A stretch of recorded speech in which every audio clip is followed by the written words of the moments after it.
Thank you very much, my lady. I think Prof needs another round of applause.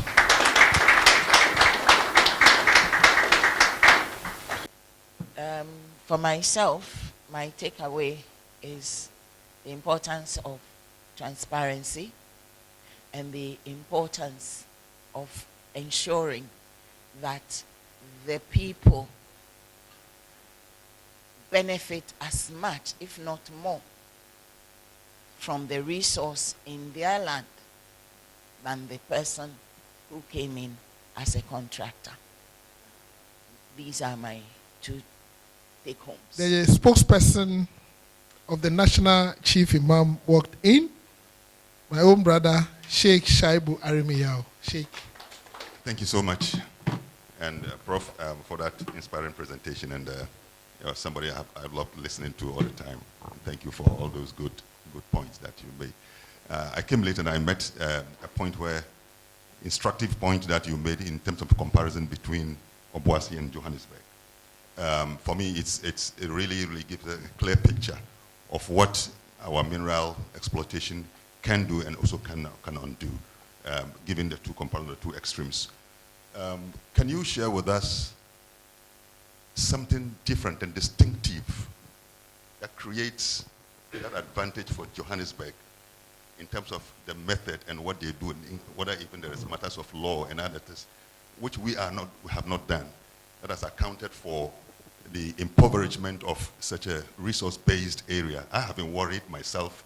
Now, I've always set the example of Obuasi is one, Takwa is one, Prestia, Bogoso, and indeed all those traditional mining areas that are so impoverished and disadvantaged. So that extreme of the comparison for me is instructive. Yeah, if you can just give us some view. Here's what I think, and I've reflected over this for some time personally. It's a colonial structure. So as we all know, the plan in South Africa was extract, reinvest. Okay, extract and reinvest in South Africa and create a livable place for the investor. It's a question of what the investor's preference is. The investor in South Africa was destined to be in South Africa. The investor, quote and unquote, and they were not investors, but a quote and unquote colonial investor who were later succeeded by maybe sub-colonial, you say colonial, but I don't want to use that one. But you know, the other investors, their plan was not to live. So that's the difference. So someone once said, the so-called Guggisberg economy they talk about, if you look at the direction of our rail lines, you will see that they are not designed for mobility around Ghana. They are designed in a structured way to cut from the hinterland straight to the port. They were designed for one purpose: take, exit, take, exit. So Obuasi suffered from the take and exit model. AngloGold benefited from the take and invest model. So they built a city, a livable city, for themselves and invested, together with the stock exchange subsequently and all that. We, for a long time, it was take and take out. And then the little that remained here did not stay in Obuasi. It was spread across Ghana into nothing. So that's my simple answer to that in my private reflection, which I think can be reversed if we can. If we can do the right thing, some of the suggestions I've given, if we can. But I have a feeling that for Obuasi it was very easy because the decision from day one, of course, which goes on to establish apartheid. You know the story. Because they wanted to stay, and so the plan was therefore to create enclaves for themselves so that others are kept out. The rest is history, which we all know. Thank you. Thank you. He thinks we are still in the classroom. He taught me constitutional law. Okay. So thank you, Prof, for that insightful thing. Even though we're trying to look at the optimum benefit of our resources, particularly this natural resource, the minerals, the extractives, for our country then. But you cannot discount the environmental cost as well. So the environmental cushioners curve keeps on the street curve instead of coming down. And that's the case of Johannesburg, as you rightly said. You posed a question. You asked me directly how many people I was able to arrest with this illegal mining activities. Unfortunately, none, because I did not have that authority. I was operating under Act 490 of 1994, the Environmental Protection Act, and it had no teeth to bite. I remember very well, senior here, his committee invited me, the previous Council of State, they invited me and the Forestry Commission boss to come and brief them what we've been doing and what has to be done in that space. We couldn't give them much because the law did not allow EPA then to be able to. I was looking at this document, I have it, it's mining laws and regulations. And it said the key legislation regulating mining in Ghana as follows. There are about 17, and EPA is not mentioned here. It's just at the back of it, then they will say any other related laws. But fortunately, in the office, we identified these things, and my minister was very much on it. So we thought of changing the law. So instead of Environmental Protection Agency, we now have Environmental Protection Authority, Act 1124. And leader here, we are grateful for your services for Parliament to have passed that. And this document goes on to say that that a stronger environmental, it says stronger environmental oversight on mining. And with your permission, I will read just fast. It says, in January 2025, Ghana enacted the Environmental Protection Act. The new legislation consolidates various environmental laws and establishes the Environmental Protection Authority, granting it expanded powers to regulate and oversee environmental matters, including those related to the mining industry. The EPA now has the authority to certify environmental management practitioners and service providers, ensuring standardized practices across sectors. The mining sector in Ghana is directly impacted by the Environmental Protection Act today through stricter environmental regulations and enforcement mechanisms. The EPA's enhanced powers enable it to arrest and to prosecute environmental offenses and shut down operations that violate environmental offenses. So currently, the EPA has that muzzle as to the will will be there, the political will be there, as to it will be giving all the necessary support and the impetus. It's another matter. It's another matter. Thank you. All right, thank you very much. I've seen Engineer Dr. Kenashigwe here. You are most welcome. Yes, so we come straight to Osahini. Some few people. Okay, so senior. Okay. Yes, I was thinking. Okay. Thank yes, you most much, reverend.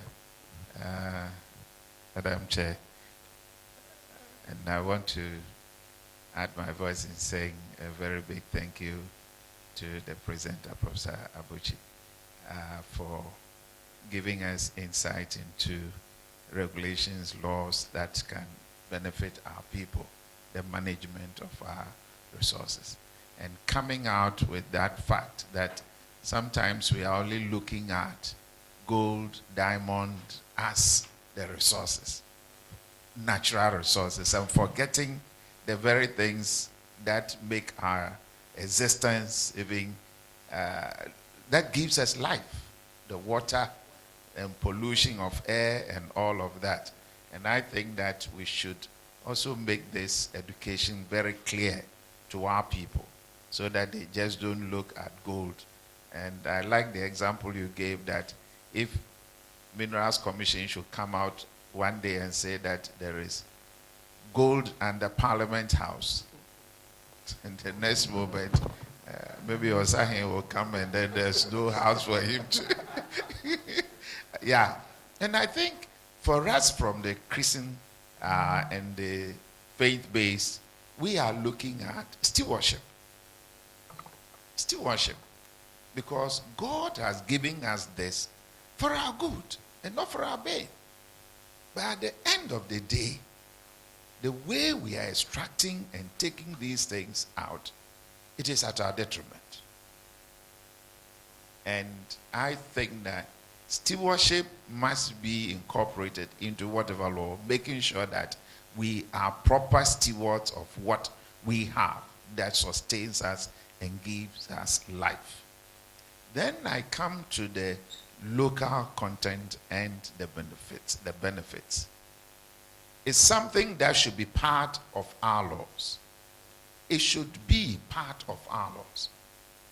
Yes, because the security threats we have, even in the mining areas now, it's all part of that. Because the local people don't benefit. And they think that the people are only exploiting them. They don't employ them. They don't give them anything. All they will see is that they will come and build a chief palace. And that's it. They are done. Or they'll give the people something, and that's all. And at the end of the day, the young boys, they think that, no, we can't sit down. And before long, we hear of these fights. Obuasi, we saw what happened. People had to die because they felt that this is ours and we should also benefit from it. Why should we sit down and let those in the Western region look at the resources in the Western region? Manganese, bauxite, gold, timber, diamond, the rivers, and all of that. But go there and look at the roads in the Western region. The oil that is in the Western region. How many Westerners can sit down and say that for this is what we have also benefited from what was taken from us? So that idea of, oh, it's for all Ghanaians, we should really look into it.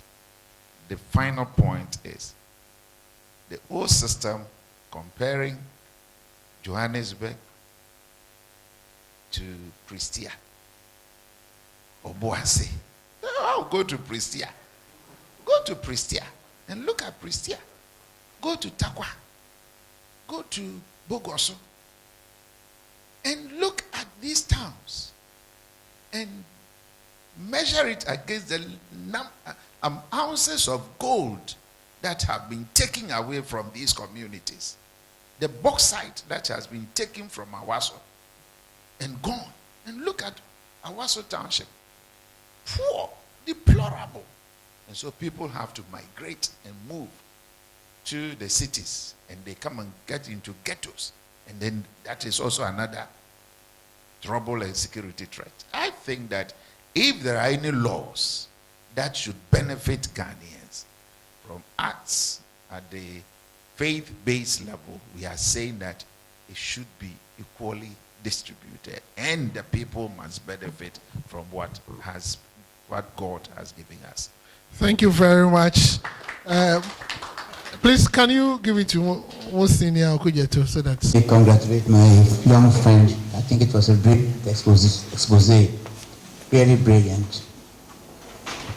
There are a lot of issues which really we need to look at, but I realize you didn't touch on forests.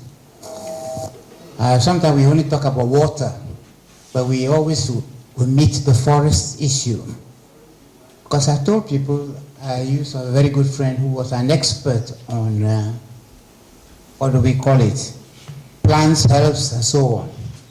And I realized that indeed there are more plants which can produce medicine, which is worth much more than gold. But we ignore it completely.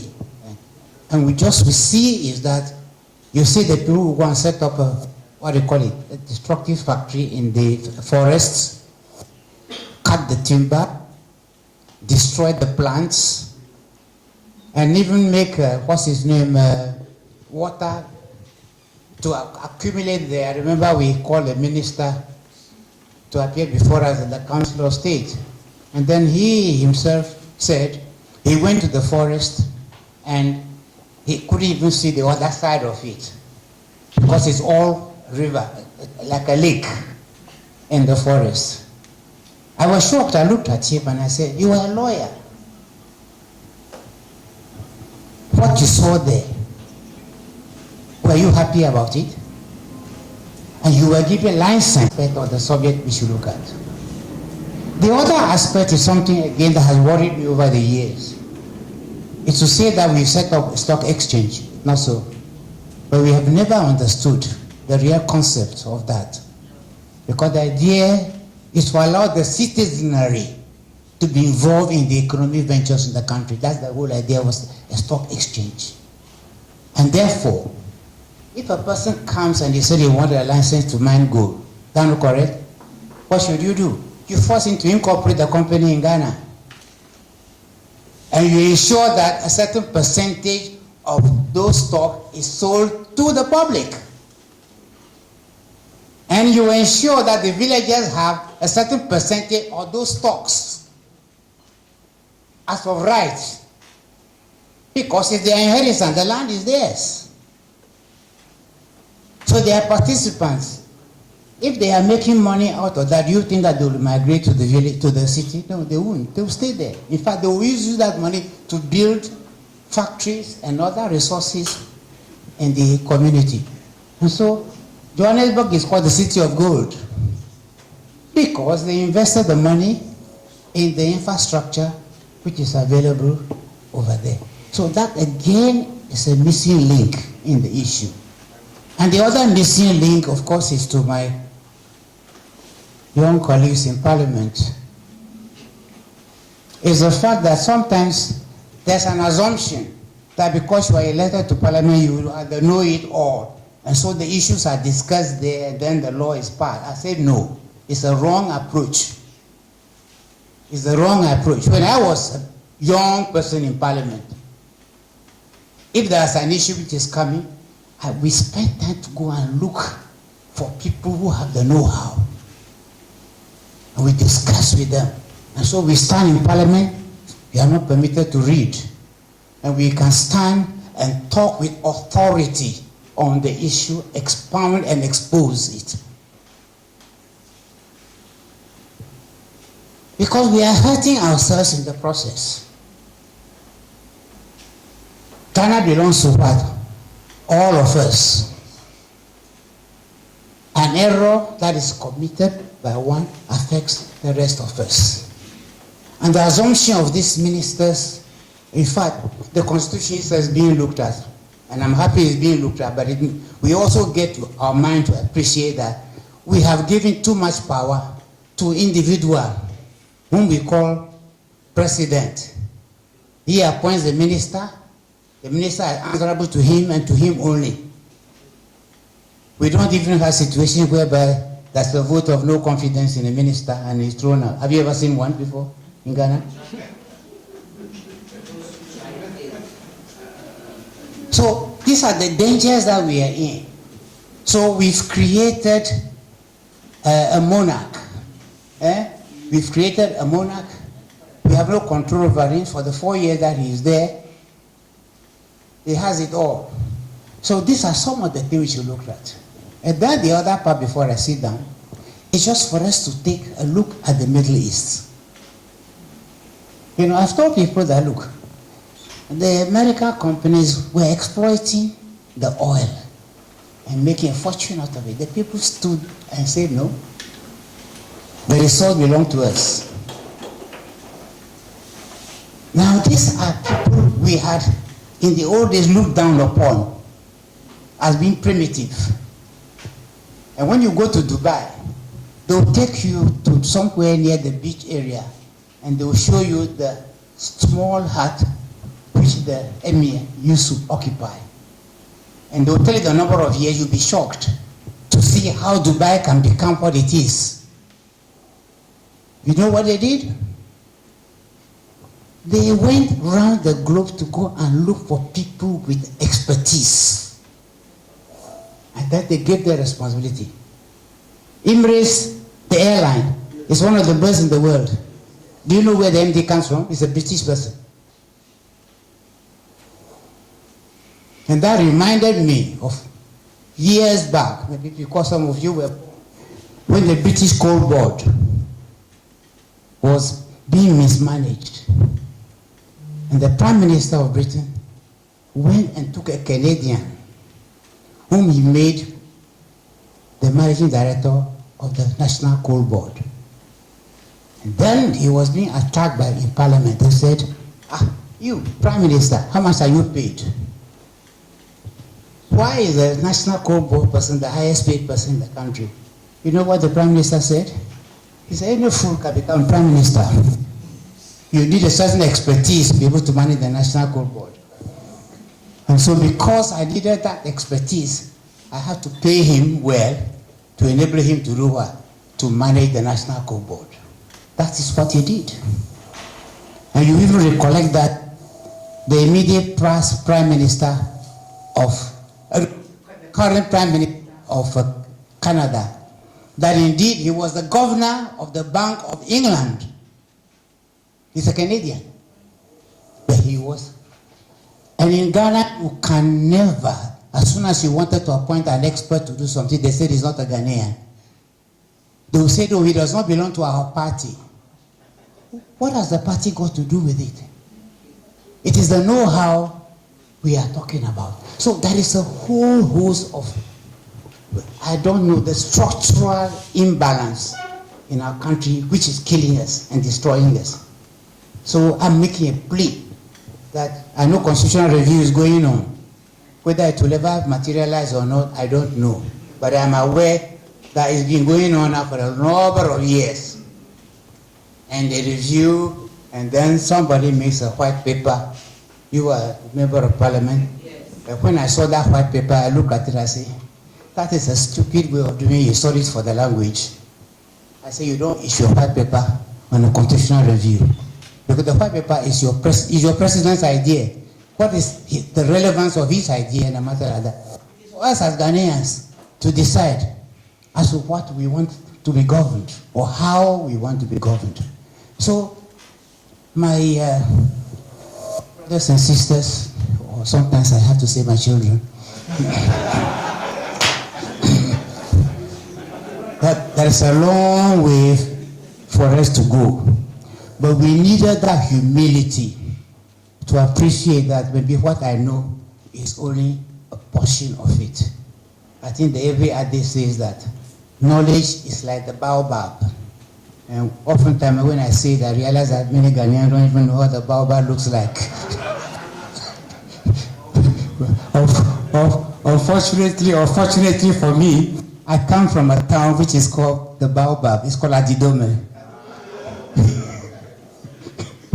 So the baobab is so huge that you can never fully embrace it.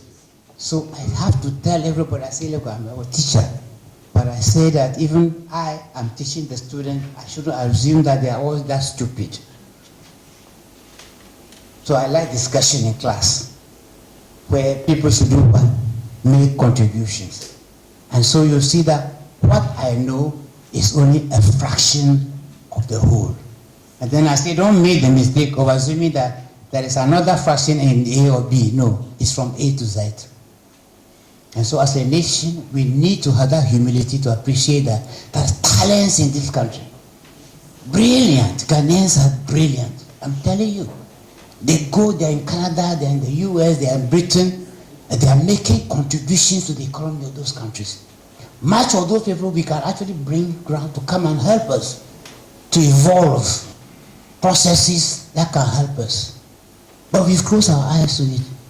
But the first question is that it doesn't belong to our party. I say, what is the relevance of the party? My nephew is a minister in NDC.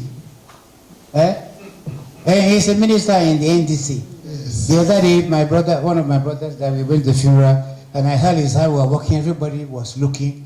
Apparently, they said it was shown on television. People were saying that, they are walking just like that. And I said, but he's my nephew. What is wrong? They say, oh, you put your two people, some are in NDC and PP. I say, yeah, we are sensible people. We are sensible. Some are in NDC, some are in PP. That's completely irrelevant to the matter. I think we are making a contribution to the country. So please, let us put our heads together, yes, work together. Don't let this, what we are doing here is so important. Yes. Let it just be not just be indoors. Let much of this go out so that we can let Ghanaians appreciate that there's much we can do to improve our country. That the goal is to finish. Right. In fact, people don't even realize if you take the minerals concessions that have been given. The other day I took a newspaper and I found out that I have almost 3 or 4 pages were there. Then I realized that some of them were even in my village. The concessions have been given. But the villagers were unaware of it. And so what is happening in Obuasi and the rest of them can affect other parts of the country. So we better take the steps now and put down the various modalities whereby these things can be done. Yes. Mineral, the gold can be seen as an asset. It's not the only asset. There are more valuable assets, as you say correctly. The water maybe have more value than gold. So let us do something about it. Thank you. Thank you very much. So, Do not have a title like professor or whatever. Reverend. Yes. Yes. The reason why I'm saying this, I have my reason, because we are in the world. You know what I see around the world, if you are not called a professor or a lawyer or something, you are not regarded. But when I look into the word of God, God used things that people don't regard to confirm those things that are. You see, anyone who does the right thing is bold to bring, even in leadership, if you do the right thing, you are bold to make a law that will govern and make the people happy. That's God who created the world. He made a law for man. I create everything for you, but this particular one, the day you touch it, you die.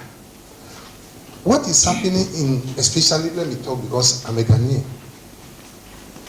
You see, what is happening in Ghana? Divided, we fall. United, we stand. Partisanship and things is destroying Ghana. There are things got me from my childhood. I see things. Whatever thing will happen in this, only my family knows. But when I had a call, I'm not going to minister. It's a call on me. And 38 good years as a minister, ordained, gazetted in the graphic. But I am underground. I know what is happening in this nation. God always reveals it to me, but we pray.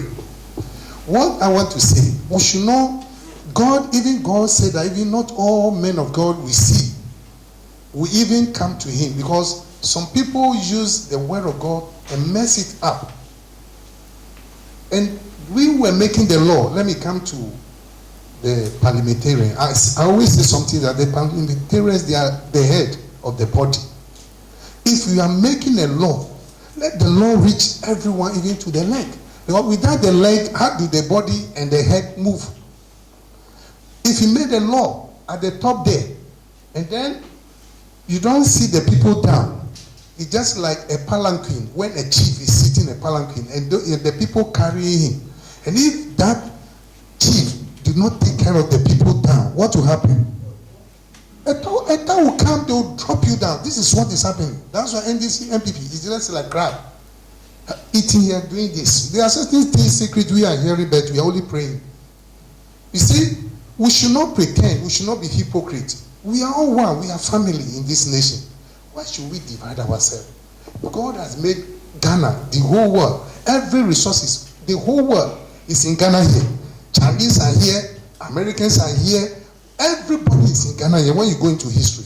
So what I wanted to say is that since our big men who made the laws are here, I would like to plead with them.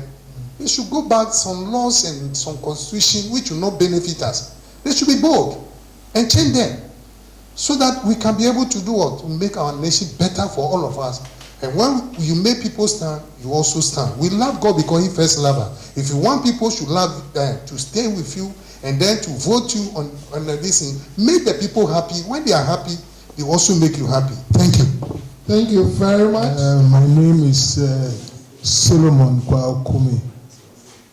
I have been an advocate on natural resources, in particular to our oil and gas resources.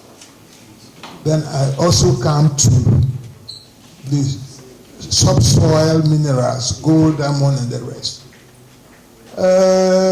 Professor, you spoke about royalties, which is a colonial system. It is true, it is a colonial system. When there have been a paradigm shift all over the world as regard to exploitation of natural resources. When you come to subsoil, we have what we call mineral production sharing agreements.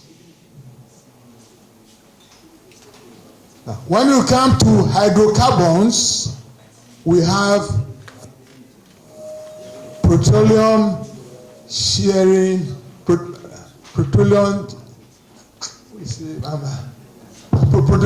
production sharing agreement, which is now practiced all over the world,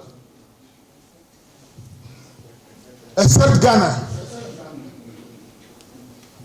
Except Ghana. All the African countries into oil and gas. I have the list here. They are all practicing production sharing agreement. Do you remember I came to your office once? I think I did. We'll keep it quiet. Yes. So, Mr. Kwakume, what is your point? So my point is, we should repeal the laws. Okay. We should repeal the laws governing the resources. When we go to the Mineral Act, we have to repeal all of them, all the law, and then make provision for production sharing agreement for all the mineral resources. All right. Okay. Thank you very much. Abel, please be fast. Let's come. Thank you. My name is Dr. We need Chris promote Oda. transparency. I'm a legal, economic, correct, and AI expert. Good. I work for the UNU, World Economic Forum, World Bank, all over, and I've been presidential advisor to many countries. Economic development transformation. Ghana, I've never been officially in anything officially in Ghana because I was based in France.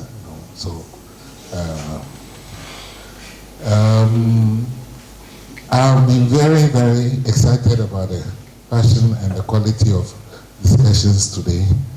And Uncle Sam, by protocol or by whatever reason, I want to say thank you again for your wise intervention and all the qualities of intervention. The mineral rights, if we want to limit it to mineral rights, we will not see totally what mining and other minerals have impact on. So I would say it's a system. Systems are developed over a long time. When Barack Obama came here, he was telling us to develop systems and not strong men. Strong institutions. The institutions are part of the system. Strong men truly help develop systems, but systems are the most sustainable and irreversible ones. So all that we're doing, even in Ghana, I'm saying all those things, most of the time we find temporary measures for them and they're not permanent to make them irreversible. So sometimes we forget that most of those things are done through continuous best practices. Best practices over time helps. We can do immediate emergency situations, temporary ones, ad hoc ones, etc. But we must have a strategic plan. So what's the prescription for us? Before that, I will just quickly jump on the fact that there's very experts who did Dubai, but people I was bringing to Ghana. Okay. And they did it, and the AI is the most important part of it. If you take every little thing from ownership to management, let's move first from ownership to shareholding, to management, to marketing, to pricing. plus the other ecosystem, well, how should I say, environments. So, mean the entire value chain. The entire value chain are controlled in different ways, whereby profits and the rest and our inability to produce are there. So it's not something simple we should look at. Okay. And therefore, when we are looking at legislations, even At it we comprehensive. should look at them comprehensively and get the best experts. Not say you understood small, you run with it and make political points with it. Right. We don't get the best experts, group them together. We won't even know what to propose to somebody else to do. All right. I'll just limit to that. Thank you very much. All right, thank you very much. So, Thank you so much, Madam Chair. Thank you for the opportunity. Prof, that's a very brilliant presentation. I'll try to make 3 brief comments. But I'll preface that by saying that we in Ghana ought to be careful because we pride ourselves in saying that we are the top producer of gold in Africa. If we compare ourselves with South Africa, when South Africa was South Africa in gold production, it was not just the top producer in Africa, but the world. Today, they are not even the best producer in Africa. So we just need to watch it. Like we have said, we are going to deplete our gold. Then what would we have to depend on if we keep on as we have? It's very important to remember that. You did indicate that our resources are to fund the system so that the system protects us. Very true. That's the ideal. Unfortunately, we are not doing that. Again, you indicated that land use, when there are options, then it could lead to conflict without proper management. Unfortunately, we are not doing much of the management which should prevent the conflict. So the first comment I want to make is the last conclusion that you came up with, transparency. I agree with you 100%. Transparency in the grant of rights and the management of those rights, so critical if we are to hold duty bearers responsible for ensuring that we manage our resources right. Save that, let me just make a quick correction. I don't believe there's any legal right, mineral right, straddling any water body. Typically, there is a buffer, and the buffer becomes a no man's land, and other people grant it out. Okay. That's the problem that we have. So that's the only thing I want to say about so Water Resources Commission has no role in that? No, they don't grant rights, but then it becomes free land, which others in the area give it out for illegal operations. So that's something we need to manage as well. Thank you very much. So the second point I want to make has to do with the royalty model. Yes. I think the big problem with that is our short-term view rather than the strategic view that we should have. Unfortunately, and it is tied to the political cycle that we have. So each government is looking at just that short term when it's in power. How can I get resources to run my agenda? That's it. But we need to have a longer term view because this resource is going to run out very soon. Unfortunately, when it comes to the negotiation of these agreements, personal interest overrides national interest. National interest. A lot of it, as you rightly said, is ignorance. People don't know, but pretend they know. Or rent seeking. Other things. And it's so important. Unfortunately, we don't have time, so I won't even expand on that. Okay. But it was said at the previous presentation that one of the things, and I think Honorable Gentleman here alluded to it, that to have strong, ring-fenced technical institutions, so critical. But not just that, for them to make their advice to authorities openly, possibly publicly, so that we all know. And then when authorities disagree with those recommendations, to also give reasons publicly. That would be very important in addressing some of these.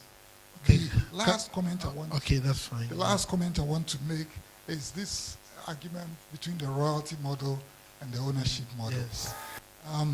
The ownership model, we tried it 60s, 70s, taking over the commanding heights of our economy. And for most of the mines, we owned a majority. Question is, what happened?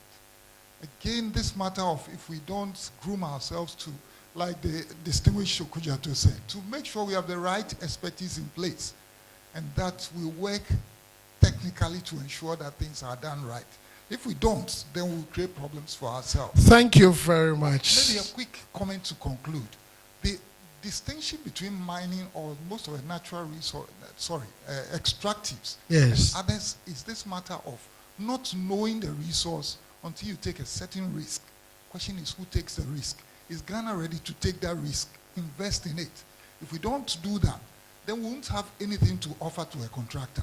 And we need to take that very seriously. Thank you. So you're advocating for a national mineral resource database. Okay. So you come in. Yes. My name is Wisdom. Yes, please. And before I proceed, I think... please, where are you wisdoming from? You are from Africa's Minerals. Correct. So I think I undertook a personal study. Good. That was quite academic, where I was looking at 1990 to 2019. I was looking at the minerals Ghana exported out of the country and what we had. And over the period, I noticed about $65.6 billion. Then I started to check how much did we get from it. So I took royalties, corporate tax, pay as you earn, and dividend. They were the bigger stuff. And we had about 10% in all. So we had about $6.5 billion. This year, for all things being equal, if the year goes to an end with the current good price, with the current, even the production from last year, the multinational mining companies in this country are going to walk away, though they deserve it, with over $5 billion after tax.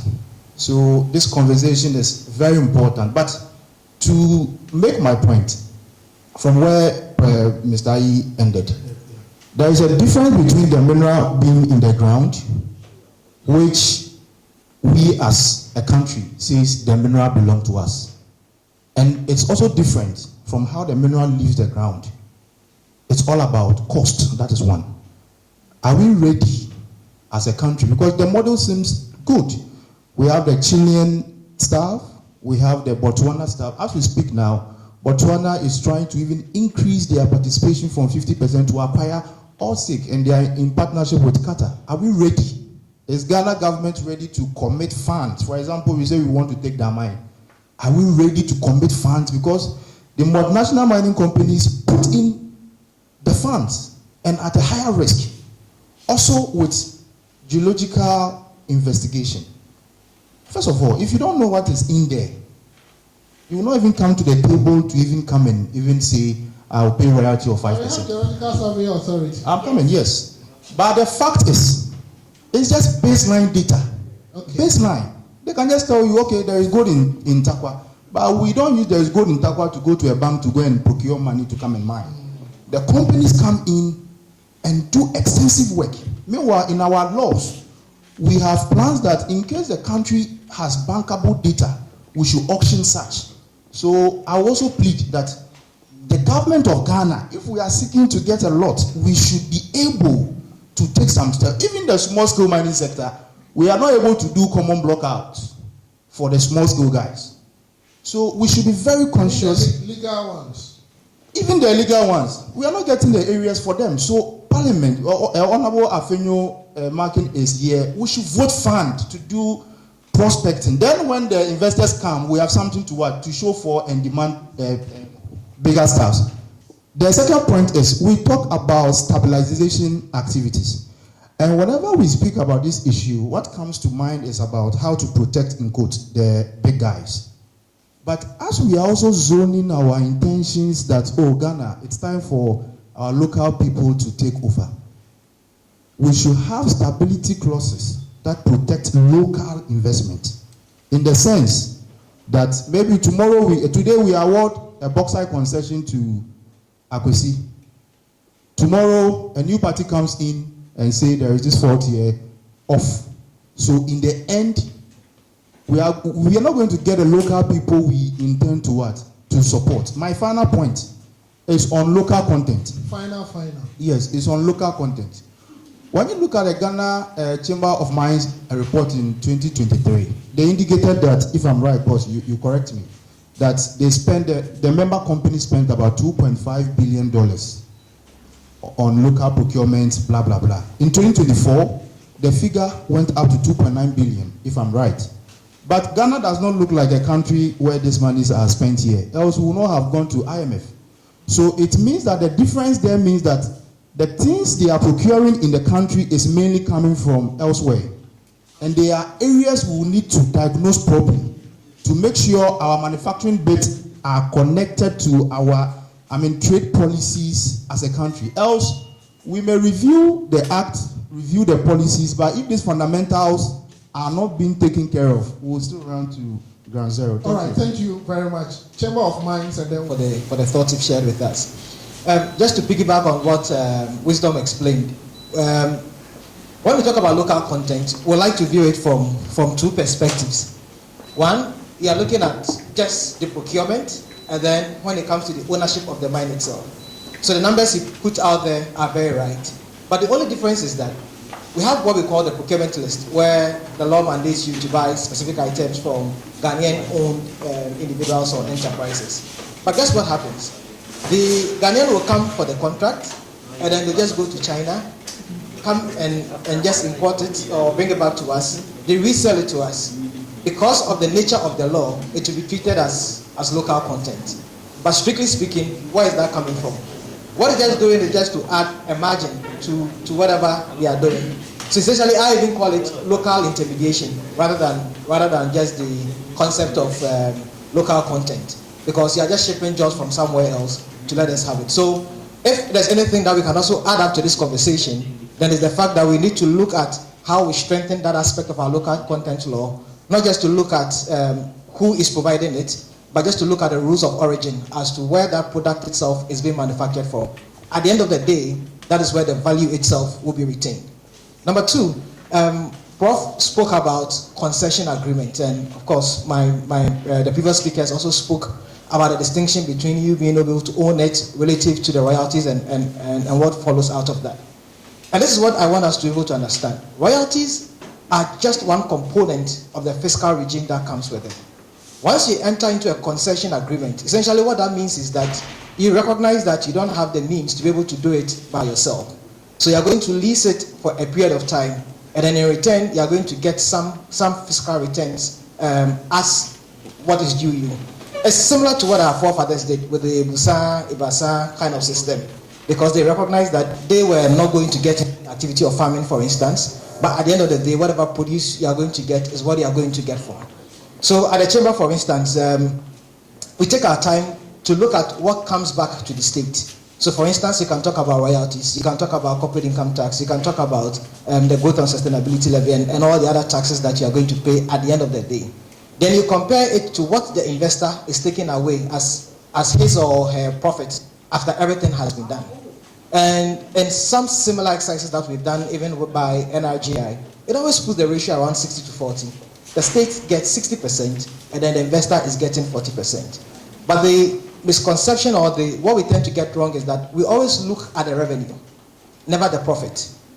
If you compare what is going to the investor or what the government is getting relative to the revenue, then it means that you're assuming that the cost of production is zero. And that can give you a very, very false picture as you are looking at policy. So this is one thing I want to draw our attention to look at it. And the one thing that we have not talked about in this room is around what we use those revenues for. The revenues that accrue to the state, what do we use it for? I'm sure if I were to ask the room, how much money came to the state, or how much money did the government receive last year for mining, I'm sure it would be a big silence here.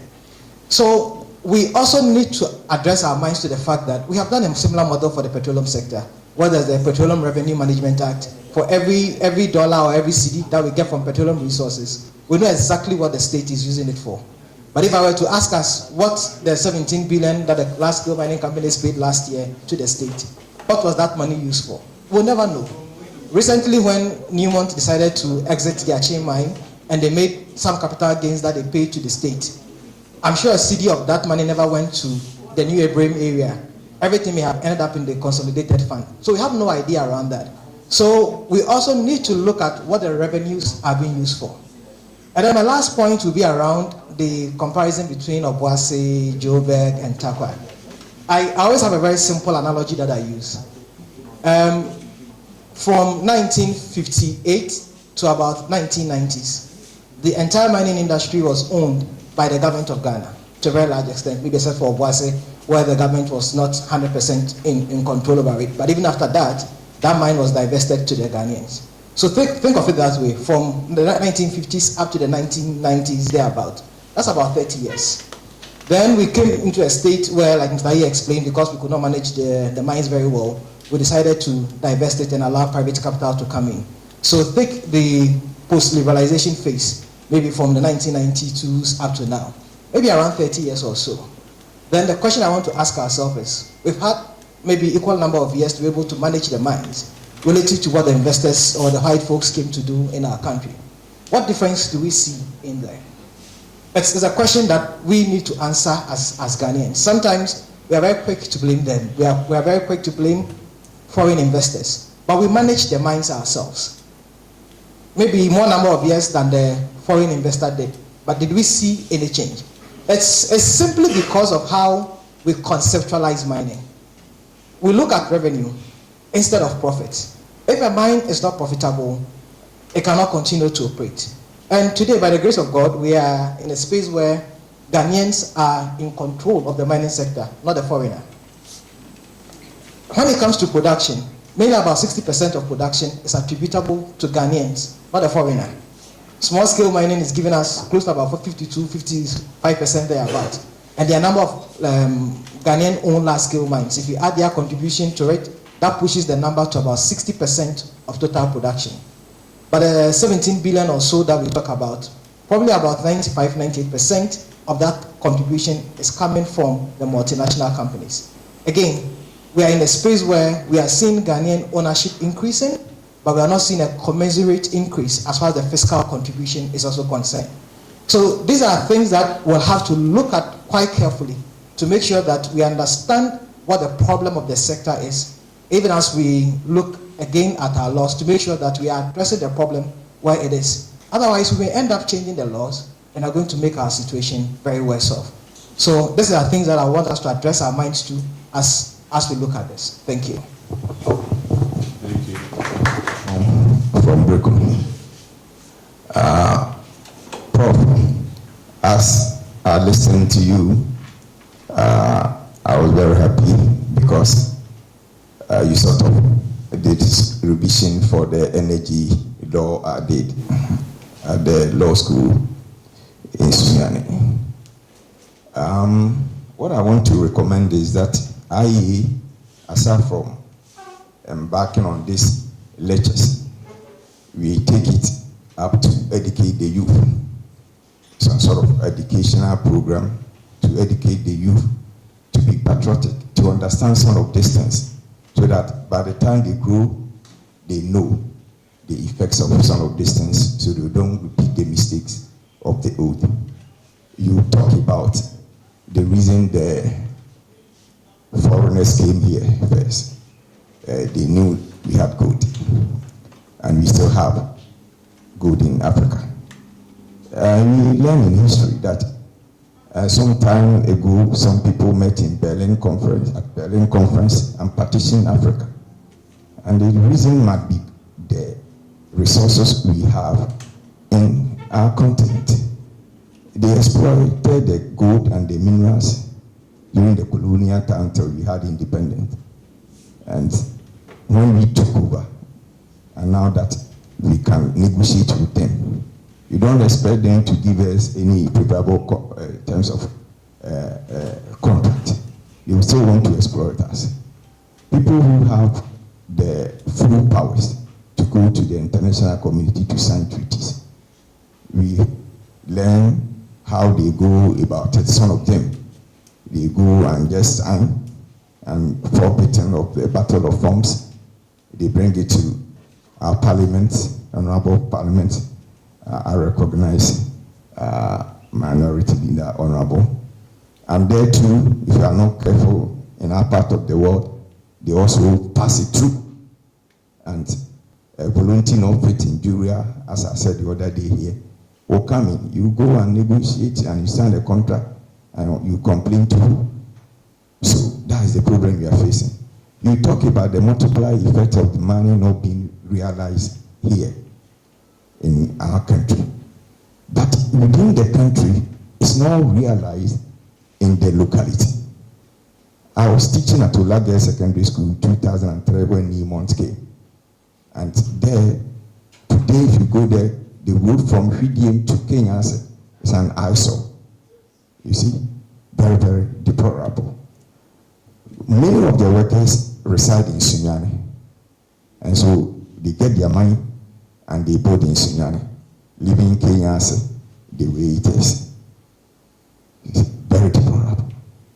And so it's not a problem of the expatriates, repatriating the profit, but locally, the multiplier effect is not realized in the mining towns, and it's a problem. Let's educate the youth. I know if we are corrupt as leaders, I'm happy and privileged to be in the mix of Chief Justice, former Speaker, Honorable, and Prof. Your name is a household name among lawyers and law students, and I'm privileged to have met you today. The multiplier effect locally is an eyesore. Let me end here and thank you very much. Thank you very much.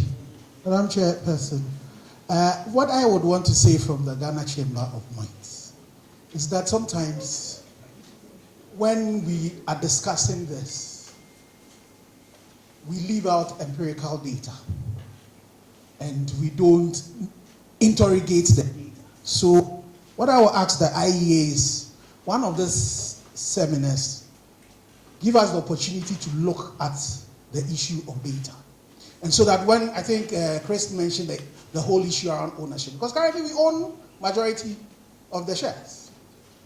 As we sit here in IEA, the ground you are on could have a lot of resources on it. Why are we not creating a company and saying we should own that and handle that? It's because we're not investing into it. The time has come for us as a people to say we need to benefit a lot from the minerals, but we need to invest. We need to sacrifice today's gains and invest in it. Our pension funds, where are we investing our pension funds into? The reason why you have a Johannesburg and Obuasi is because the funds came from the people. They invested the funds. They took the risk. Currently, we're not. The lithium agreement, there's a portion for government. I pray that 6% that has been given to us, we immediately invest into it. You mark it on the wall. We might not take it. So we don't want to invest, but we want to gain. That is not biblical. That is not Islamic. That is not nature. So the thing we need to be moving towards is how do we also invest into this so that we can gain. When it comes to prospecting, it is more risky than gambling. You put your money in it, nothing would come out. The Newmont Ahafo mine, they have spent $1 billion. They just poured gold. Are we prepared? So when we start talking about ownership, we should think about that. And again, when we want to talk about ownership, we should think about the value chain. The entire value chain. There's a lot of value we can exact out of it. One of the things you should ask, we talk about the roads getting bad. Kenyasi Road is being awarded. Ask who is awarding it. After you pay 17.1 billion, who is awarding it? We should ask ourselves, and we should do that analysis. I want to do that work with IEA. Let's look at the contributions that have been made by the mines and the monies that have been given to government, how much have gone into these particular communities. Let's do that so that we can use empirical evidence to advise the policies that we want to do. Currently, as we speak, you go and look at most of the people who own the tracts, who haul bauxite and manganese. You will find out, it will be interesting to find out who owned them. And so when you want to do your railway, why is your railway not happening? We sit in a country where the firefighters are the arsonists. And we need to start dealing with that dispassionately. And stop the NDC NPP. It's not helping us. The middle class itself, our docility is also the problem. So I'm happy we're doing this. But as we do this, let's focus on the data. And I'm happy that my uncle mentioned the fact that it should not matter who is running it. But fortunately for us now, when it comes to the mines, majority of the people who run it are Ghanaians. It is 99.64% are Ghanaians. The rest of them are the expatriates that are in there. So we are there running it. And so we need to be able to take decisions that benefit us. But sometimes the arguments we make, the data is not heavy, it's not heavy on data. The Ghana Chamber of Mines are not owned by Europeans. So IEA, when you make that statement, factually it is wrong. Let's get to the fact and let's debate on the facts. Thank you very much.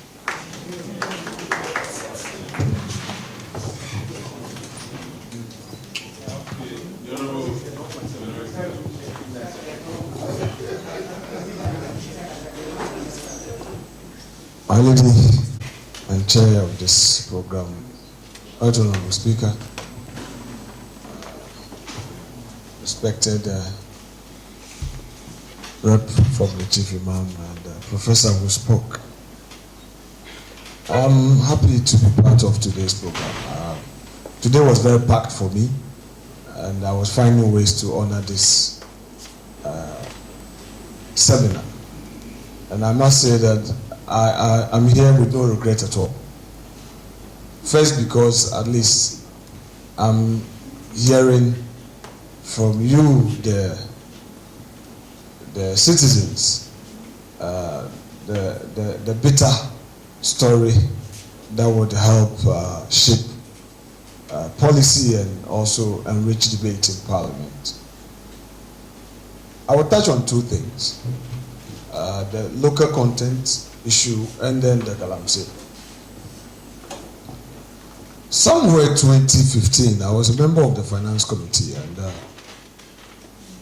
the Minister of Finance appeared before us, spoke about the alarming effect of Galamsey on cocoa production. And fast forward, when President Akufo-Addo assumed office, he made a public declaration that he was even putting his presidency on the line. Again, by 2020 elections, MPP had virtually lost all the mining areas, and we got 137. If you watch some of the clips during the campaign, the message was, they came to take your food away from you, so vote against them. Then debates kept going on. So where we are, I think organized labor was the first to sound the alarm bell on May Day to say that Galamsey was now getting out of hand. And since then, we've heard civil society talk about it. Frankly speaking, I think we've all failed our nation in respect of this matter. I mean, I was a chair of Ghana Water. I had a tour of our various sites, and the effect of Galamsey was very telling. It cost so much money to treat water, Ghana Water, and we seem not to be taking action. We would have to continue with this engagement to let the authorities know that we have no other alternative. This must stop. But the problem, again, is not so much about the politician who is taking that decision. Somebody gets in there to ensure compliance. And I will use an example to address this point. Somewhere 2018, some Winneba youths had come home, and in my interaction with them, they told me, oh, okay, those soldiers who come there, at night they will take money from them and ask them to go back and do their Galamsey. So it was now becoming a new Lebanon for them. The soldiers were now getting a new Lebanon, and they wanted to go more and more and more. So I think if we do the blame game thing, we'll not get anywhere. We say, oh, MPP, NDC. I think it goes beyond the MPP, NDC argument. If a soldier is out there, if any law enforcement, agency is out there, whether or not there is that commitment to do it. I think as a nation, we need a whole national orientation. The citizenry takes a position that the politician is a thief. So I'm also looking for my survival. The politician also thinks that, no, we invest so much and then they abuse it. So who is taking responsibility? And I hold the view that we have to activate the conversation and not end there. Uncle Ken Ashigbe is here.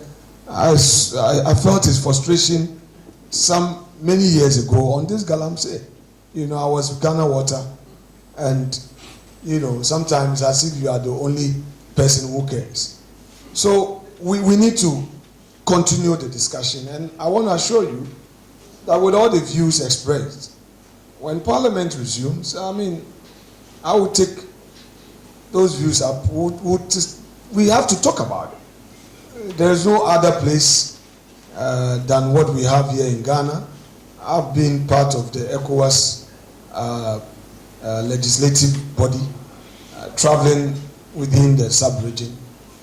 We are way ahead, but we can do better. My next point is on the corporate social responsibility or the local content thing that we just discussed. I'll take my own backyard, University of Education. 2017, 2018, I engaged in a lot of fights. And I asked the university, why is it that there's no single library constructed by you? We have a university on the land, but there's so much disconnect between the university and the community. And same thing applies to some of these mining companies. I think in the contracts, whatever lease that we sign, I think the time has come for us to discuss it and make it integral part of whatever lease agreement. Because if the person signs a lease and sees local content or corporate social responsibility as a mere moral obligation, then if there's no legality to it, he may just out of the blue say, oh, I've bought some uniforms and I don't care. But let us know your corporate social responsibility, architecture, as part of your company policy. And once it is part of the lease, trust me, we can make a headway, because this Awasu you're talking about, in my early private sector, I was the main mining support logistics operator. My trucks were hauling bauxite from Awasu to Takra Depot. And really, then, that time the bauxite was owned by, the mine was owned by the Canadians. They later sold it to the Australians, and then finally to the Chinese. Nothing really in Awasu. It was not a mandatory obligation on Ghana bauxite, and same thing with other mining companies. So I think that is a fair point to take. That's my takeaway from here. That if there is any mining lease for ratification, and in fact, I wouldn't wait for the ratification. I think it's a discussion that I would want to trigger on the floor, through statement and some questions, so that we begin to review that bit. On that score, I would want to thank IEA. You've enriched the discourse. Without you, I don't think would have made so much progress as a democracy. It's also good that you, the third parties, are actively involved in the discussion, because sometimes when you leave the space only to with the political actors, the end result will be the political convenience. But I think once we know that there is a big brother in the room with a whip, we'll sit up. So don't give up. Sometimes they will hit at you small, but it's okay. Get used to it, and then managers, let's work hand in hand and ensure that Ghana becomes a better place. Thank you so much indeed.